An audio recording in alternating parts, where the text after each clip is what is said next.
If you love learning to play calm, relaxing piano music, you're in the right place.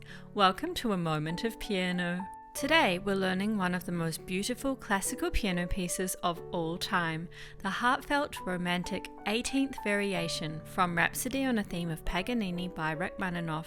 You might recognize this 18th Variation from the soundtrack to the film Somewhere in Time, amongst many others. The sheet music for this peaceful right-hand arrangement is particularly for late beginner piano players, with the option of adding the left hand in the second half of the piece. At the end, I'll accompany you as we play through the song. You can follow along on screen, or if you'd like to download a copy of the free piano sheet music, please head to the link below. Okay, let's enjoy learning this beautiful piece. The 18th Variation was originally written in D-flat major with 5 flats, but we're playing it one semitone or half step higher in D major. In the key signature, we can see the 2 sharps for this key, F sharp and C sharp. Our notes range from the A above middle C all the way up to our high F sharp above the stave. There are also a few extra sharps and naturals to look out for as we go. Here, the natural sign cancels out the sharp from the key signature.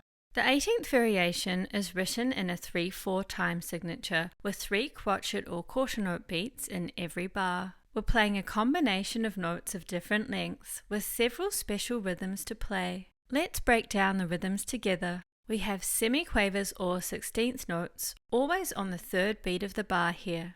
1 and 2 and 3 and 1 and 2 and 3 and. Next we have quaver or 8th note triplets, which are also played on the 3rd beat of the bar. A triplet is indicated by the 3 sign and tells us to play 3 notes in the time of 2 notes. Therefore, the notes will move faster than when we're playing just 2 quavers or 8th notes.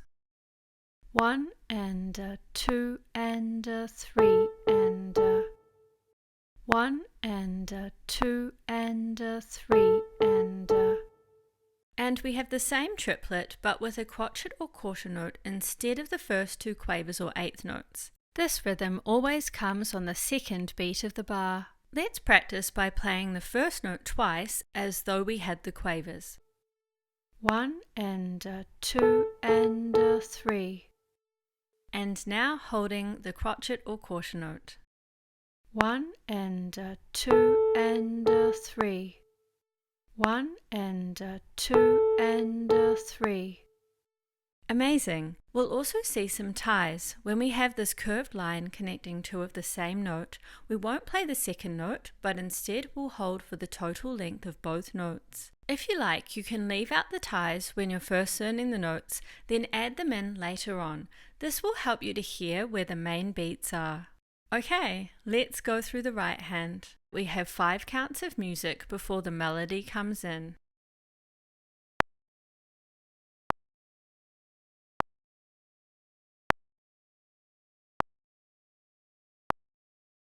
One and 2 and 3 and 1 and 2 and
And that's the right hand.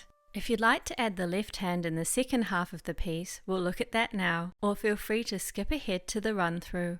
Okay, so our plan for the left hand is to play the same notes one octave down. An octave is 8 notes.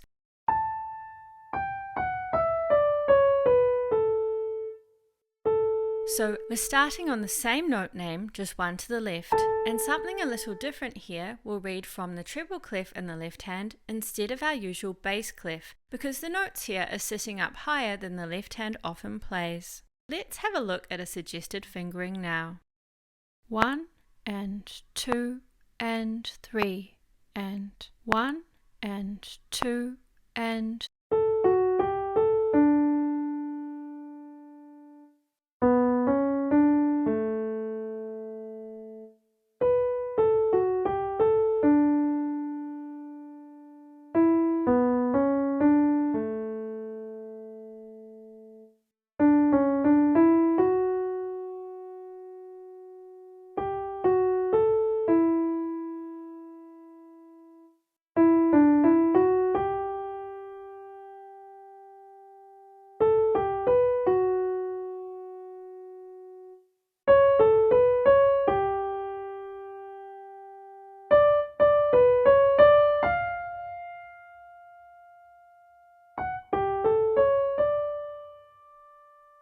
And that's the left hand. Okay, it's time to play through the piece. Rachmaninov has marked the 18th variation Andante cantabile. Andante relates to the tempo or speed, meaning at a walking pace or moderately slow. Cantabile, importantly, means in a singing style. So let's sing with our playing. Let's go.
And there we are. Next, you might like to join me for our matching D major routine, and look out for our next classical piano tutorial, a Venetian boat song by Mendelssohn, coming soon. To hear about these videos and more, please feel free to subscribe below.